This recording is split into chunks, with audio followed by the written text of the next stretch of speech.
नमस्कार। Indian cricket camp से एक ऐसी खबर आई है जिसने सबको हिलाकर रख दिया है। वेस्ट इंडीज के खिलाफ सुपर 8 के एक बहुत ही जरूरी मैच के लिए कप्तान सूर्य कुमार यादव ने एक नई प्लेइंग 11 का ऐलान किया है और यकीन मानिए इसने सबको चौंका दिया है। तो सवाल सीधा है, क्या यही वो टीम है जो हमें T20 वर्ल्ड कप जिताएगी? चलिए इस पूरी रणनीति की परतें खोलते हैं और समझते हैं कि इसके पीछे की सोच आखिर है क्या। तो आज हम बात करेंगे इस बड़े मैच की, फिर देखेंगे नई ओपनिंग जोड़ी को, मिडिल ऑर्डर की ताकत को परखेंगे, ऑलराउंडर्स का दम देखेंगे और गेंदबाजी पर भी नजर डालेंगे। और हाँ, आखिर में एक बड़ा ट्विस्ट है कि असली कहानी क्या है। मैदान है कोलकाता का ईडन गार्डन्स और सामने है वेस्ट इंडीज की तूफानी टीम। ये कोई मामूली मैच नहीं, ये है एक करो या मरो का मुकाबला जिसे हर हाल में जीतना ही है। और शायद इसी बड़े प्रेशर ने इस नई और कह सकते हैं बेहद आक्रामक सोच को जन्म दिया है।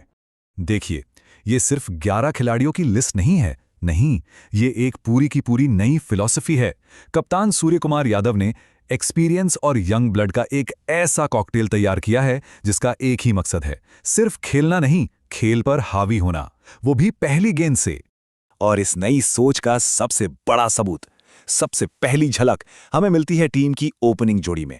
यहीं पर हुआ है सबसे बड़ा और सबसे चौंकाने वाला बदलाव। अभिषेक शर्मा, जो फॉर्म से जूझ रहे थे, उन्हें टीम से बाहर रखा गया है और उनकी जगह दो बेहद विस्फोटक नाम, ईशान किशन और संजू सैमसन। ये वाकई में टीम मैनेजमेंट का एक बहुत ही बोल्ड, एक बहुत बड़ा फैसला है।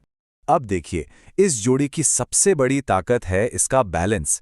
एक तरफ ईशान किशन है जो पावर प्ले के स्पेशलिस्ट माने जाते हैं, किसी भी बॉलर को टारगेट कर सकते हैं, तो दूसरी तरफ है संजू सैमसन जो अपने अनुभव से पारी को संभाल सकते हैं, बैलेंस दे सकते हैं।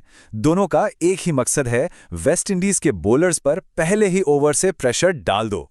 अच्छा, एक जबरदस्त शुरुआत के बाद जरूरत होती है उस मोमेंटम को बनाए रखने की, और ये जिम्मेदारी आती है मिडिल ऑर्डर पर, जो इस टीम की कह सकते हैं रीढ़ की हड्डी है। T20 में नंबर 3 का स्पॉट बहुत बहुत क्रूशियल होता है। ये वो प्लेयर होता है जो गेम का टेम्पो सेट करता है, और इस काम के लिए एक बहुत ही भरोसेमंद खिलाड़ी को चुना गया है। नाम है तिलक वर्मा। तिलक की खासियत यह है कि वो सिचुएशन के हिसाब से खेलते हैं।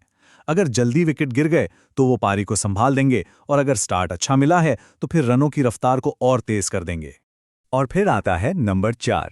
ये वो पोजीशन है जहां से कप्तान खुद मोर्चा संभालेंगे। यहां से वो सिर्फ अपनी पारी नहीं बल्कि पूरे मैच का रुख तय करने वाले हैं। सूर्य कुमार यादव, नाम ही काफी है। 360 डिग्री शॉट्स, निडर बैटिंग, ये क्रिकेट की किताब के हिसाब से नहीं खेलते, और बतौर कप्तान भी उनका माइंडसेट एकदम क्लियर है, अटैक अटैक और अटैक। वो हर खिलाड़ी को पूरी आज़ादी देते हैं कि जाओ और अपना नेचुरल गेम खेलो। अब इस मजबूत मिडिल ऑर्डर को और भी ज्यादा खतरनाक बनाती है इस टीम की सबसे बड़ी ताकत, और वो है इसके कमाल के ऑलराउंडर्स।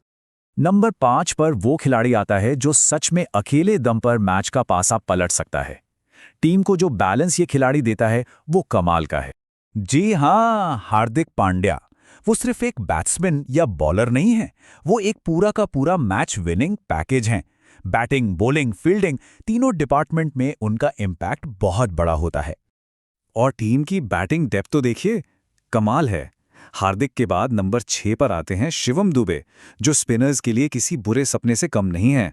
फिर हैं वॉशिंगटन सुंदर, और नंबर 8 तक, जी हाँ, नंबर 8 तक बैटिंग है अक्षर पटेल के रूप में, जिन्हें हम कहते हैं ना 3D प्लेयर, मतलब जो बैट, बॉल और फील्डिंग तीनों से गेम बदल दे।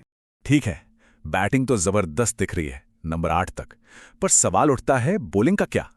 तो यहां भी एक बड़ा सॉलिड प्लान है, एक ऐसा प्लान जिसमें पेस भी है और मिस्ट्री भी। इस बॉलिंग अटैक के लीडर हैं, जाहिर है, जसप्रीत बुमराह, दुनिया के बेस्ट बॉलर्स में से एक। उनका साथ देने के लिए हैं left arm pacer Arshdeep Singh, जो नई गेंद से विकेट निकालने के लिए जाने जाते हैं।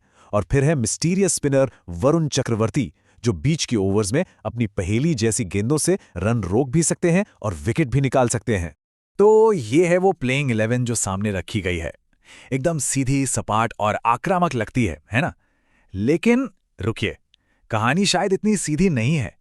कहानी में एक बड़ा ट्विस्ट बाकी है।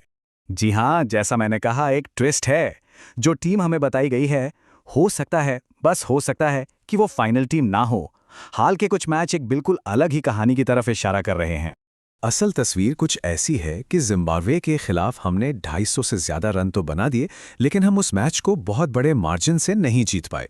और इससे यह हिंट मिलता है कि असली चिंता शायद बैटिंग नहीं बल्कि बॉलिंग है, और हो सकता है कि उसे और मजबूत करने की जरूरत हो। और यहीं पर आता है कहानी का सबसे बड़ा मोड़। खबर यह भी चल रही है कि टीम में स्पेशलिस्ट फिनिशर रिंकू सिंह की एंट्री हो सकती है।